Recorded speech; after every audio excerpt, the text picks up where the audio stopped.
যে শ্রীমতী রাধারানীর সুরজ পূজা। আমাদের সর্বপ্রথমে জানতে হবে সুরজ পূজা কাহাকে বলে।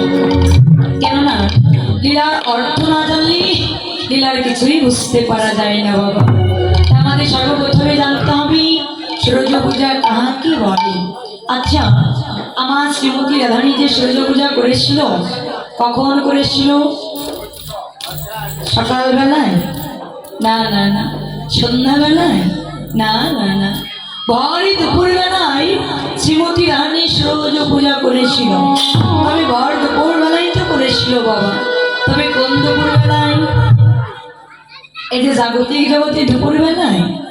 না না না না। এই জাগতিক জগতে দুপুর বেলায় শ্রীমতী রানী আমার সূর্য পূজা করে নাই। তবে কোন দুপুর বেলায় করেছিল? না, জাগতিক জগতে যেমন তিনটি কাল আছে মা, আমাদের দেহেরও তিনটি কাল আছে। জাগতিক জগতে তিনটি কাল কি কি? এক হলো সকাল, দুই হলো দুপুরে কাল, তিন হলো সন্ধ্যা কাল। এ হলো জাগতিক জগতে তিনটি কাল। আমাদের দেহে তিনটি কাল কি কি? জাগতিক জগতে সকাল, আমাদের দেহের সকাল হলো শিশুর কাল। জাগতিক জগতে দুপুরে কাল, আমাদের দেহে দুপুরে কাল হলো এই যৌবন কাল। জাগতিক জগতে সন্ধ্যা কাল, আমাদের দেহে সন্ধ্যা কাল হলো বৃদ্ধ কাল। এ হলো আমাদের দেহে তিনটি কাল। তাই তো শাস্ত্রে বলেছি শিশুকালে কৃষ্ণ ভজি, কৃষ্ণ পাইবার আসি। যৌবনকালে কৃষ্ণ ভজি, কৃষ্ণ আসি কিবা না আসি। বৃদ্ধকালে কৃষ্ণ ভজি, শুধুমাত্র যন্ত্রণার তরাসি। শিশুকালে কৃষ্ণ ভজন করলে কৃষ্ণ কি পাওয়া যেতে পারে। আর এই যৌবনকালে কৃষ্ণ ভজন করলে এই যৌবনের উন্মাদনায় কৃষ্ণ আসতেও পারে, আবার নাও পারে। আর বৃদ্ধকাল আসলে কেমন হয় বাবা? গালে দন্ত থাকে না, শ্রবণ ঠিক মতো শোনে না, শ্রবণ ঠিক মতো চলে না, এই জিহ্বা আড়ষ্ট হয়ে যায়। এই রসনায় সঠিকভাবে কৃষ্ণ কথাটা আসে না। শিশুকালে যেমন বলতে পারি প্রভু একবার দয়া করো, বৃদ্ধকাল আসছে ওই দয়া করার যে বেশি নয় প্রভু, একবার দয়া করো, আমার যাবার সময় হয়েছে।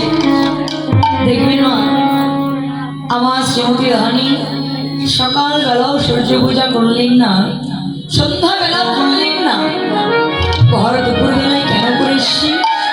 দেখবেন বাবা, সকালে যদি কোথাও আগুন লাগে সে আগুন কিন্তু সহজেই নেভানো যায়।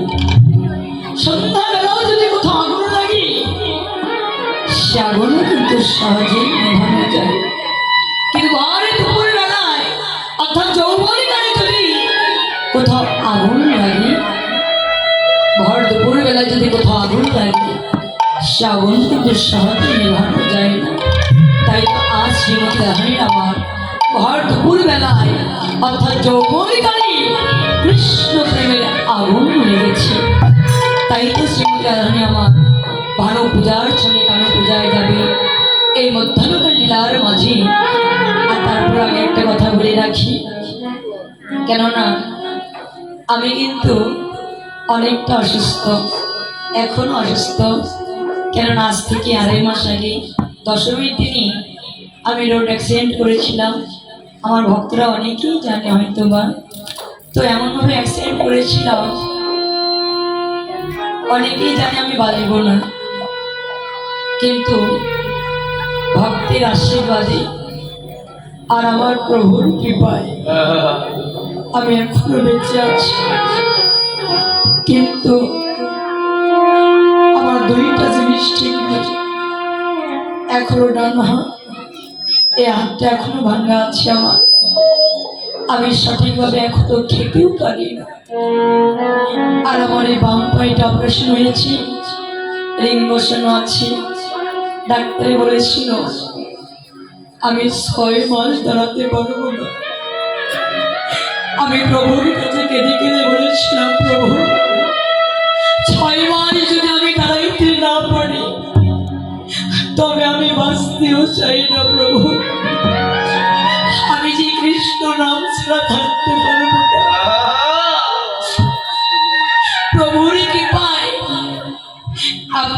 আশীর্বাদে আমি 2 মাস পরে দাঁড়িয়েছি, অনেক কষ্ট করে দাঁড়িয়েছি। প্রথম কীর্তনগুলো আমাকে নিয়ে এসেছিল, বলেছিল মামনি তুমি চেয়ারে বসে কীর্তন করবা, তারপর তুমি কীর্তন করবা। আমি তাও ঘরে থাকতে পারি নাই, আমি এসেছিলাম চেয়ারে বসে কীর্তন করবো বলে আসি নাই।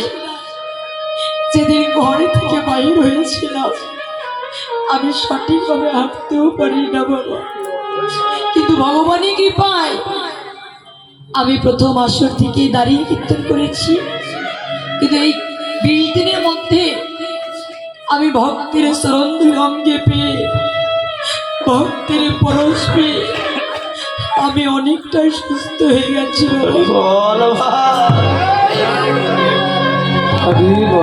কিন্তু একটা কাজ আমি করতে পারি না,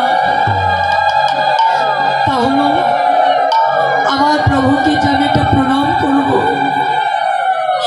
আমি সঠিকভাবে প্রণামটা করতে পারি না। আমার এই পাঠ এখনো ভাগ হয় না। আমি যে আপনাদেরকে প্রণামটা করব আমি কিন্তু তাও পারবো না। আমি যদি নাও পারি আপনারা আমার কাছে আসবে, প্রেম আলিঙ্গন করবে, আপনাদের চরণগুলো আমার মধ্যে দেবে। কেননা এই কৃষ্ণ নামের মধ্যে যদি প্রেম আলিঙ্গনটা না হয়, প্রণামটা না হয়, অশ্রুপাত না হয়, এই কৃষ্ণ নাম বলাও যতটা অপরাধ, শোনাও ততটাই অপরাধ। আপনারা আশীর্বাদ করবেন। অনেকেই আসার পথে যারা এত ভালোবাসে তারাও বলছে আপনি কি শত্রুপা, আমাকে চিনতেই পারছি না। কিন্তু যতটাই আমি অসুস্থতা হয়ে যাই না কেন, কিন্তু বদলে তো কৃষ্ণ নাম করতে পারছি, কৃষ্ণ নামটি বলে তো আমি কাঁদতে পারছি। আশীর্বাদ করবেন আমি যেন আবার আগের মতো সুস্থ হয়ে আপনাদের মাঝে ফিরে আসতে পারি।